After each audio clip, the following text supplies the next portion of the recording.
weekly Megatron. May not actually be monthly. What's cracking, my conquerors? Yes, indeed, time to take on another nicely niche monster boss from everybody's favourite subline of the Sublime Generation Selects. Weapons free, if you please, for Gen Select Super Megatron. Now then, as with all the best collector-marketed Mega Nerd material, Super Mega Megatron here is truly one of the ultimate comics-only cameo randos, with a decades-lost Japan-only origin story so obscure that he's only now getting his very first toy after 30 years. Cause I don't mind telling you, I've never heard of Super Megatron. I don't know her. Never caught a single panel from Fight Super Robot Lifeform Transformers: the Battle Stars. Literally, I'd have no idea what this is if not for the wiki. And neither would any of you, don't bullshit me. But as far as I understand it, the story of Battle Stars follows on from the end of the Headmasters anime, when Galvatron wound up frozen under a glacier until he was revived by some contrivance, and for some reason morphed back into Megatron in what I like to call the reverse Unicron, or Norkinu. I mean, it's probably more of a logical evolution of Megatron than Galvatron was. It's just Megatron, but more Morgatron, the bigger Luke of Transformers. So it turns out it's kind of fitting that this souped-up super stud is in fact a distant derivative of the much-maligned Titan's Return Galvatron figure. But you gotta drop that baggage at the door, baby, because this muscle-bound mother-lover is a whole new hunk of hatred. Blasting away Galvo's weirdly ungratifying bottom-heavy bloat with a brilliantly broadened brawn bod.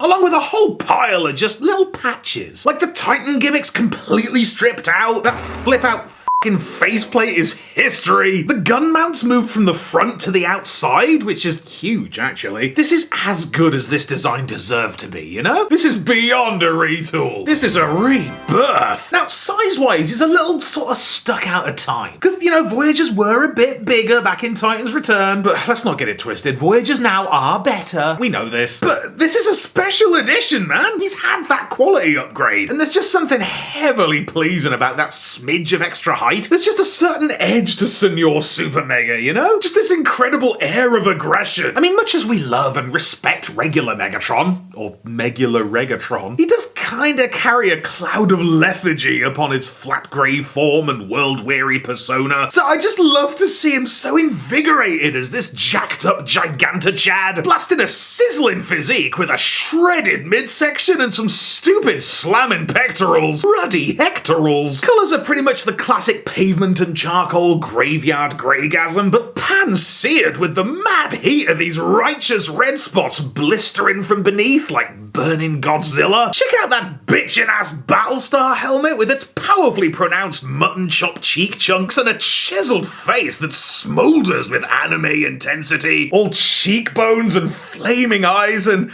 oh no, he's hot! Arms are pumped up with proper poise, pushing a potent pointed pose powered up with shark fin flare and detented delts. And god, these winged shoulder launchers definitely pack a presence. It's a mood. Gotta say, he's looking pretty tight from the back, with a smattering of semi-acceptable holage and cheeks so thick the clap goes all the way up. Loving that champion's codpiece there, and the legs are some seriously supreme stompers with stable but strangely shallow feet and mighty bejeweled kneecaps. Super Megatron. More like...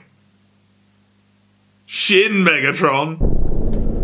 Anyway, the primary weapon's clearly this messy but massive, weirdly organic cannon.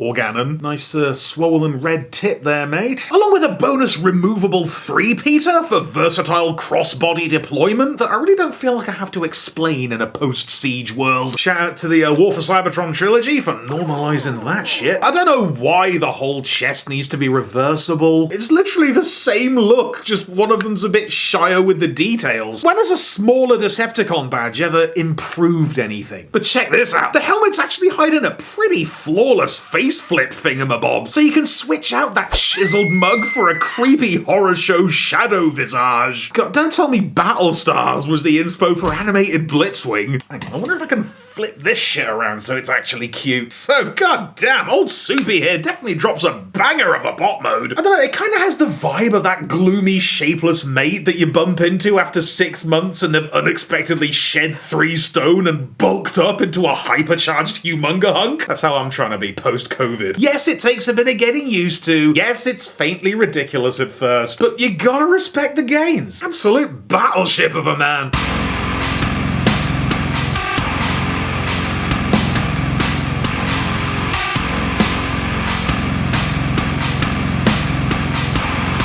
So like all top tier Megatrons, this thing simply does not care what you think an alt mode is. Like, he's got the friggin' temerity to have two of them, and they're both dumbass indefinable space vehicles made out of rearranged robot with theoretical means of propulsion. Like this sort of spaceship thing constructed almost entirely from scrunched man. I mean, it definitely relies altogether too much on lots of tenuous, low-impact astro accessories, and it does ask you to make a bit of a leap, but I mean, I'm up for it, and it does kind of pull it off. Like, the wings are a little weak, but they are there. These shoulder things are suitably sci-fi-y. That little yellow canopy totally pops. The nose cone's only slightly penisy. It is hitting, even though the entire ass end is just melded calves and conspicuous treads and very visible pants. It does just enough to switch off my cynicism, you know? You can swish it about and go meow, and sometimes that's enough.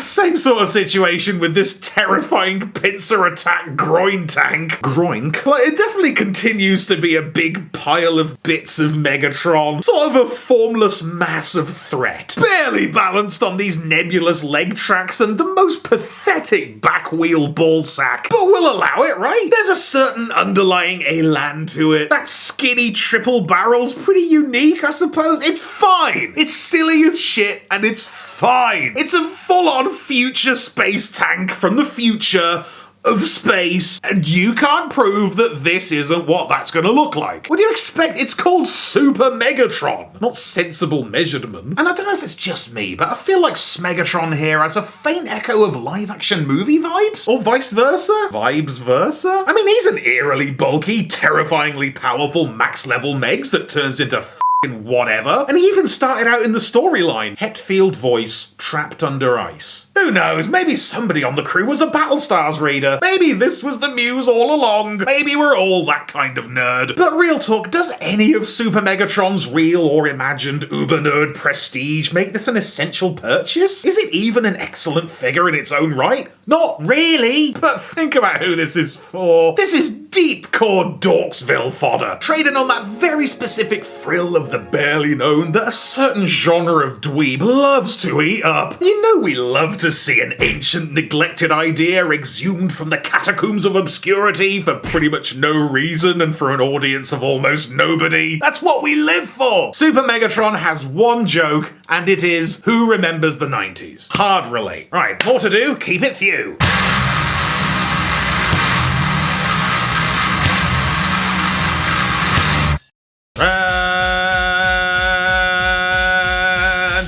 Oh, look at that, we did one. Hey, an actual review and everything. We finally got one in the bag for this year. Thank you for everything you do for me. I don't expect anything from you lot other than maybe a click, but so many folks go above and beyond that, and it's not lost on me, baby. Particularly, for today at least, Mr. Ben Minton. Hell yeah, we've broken the curse.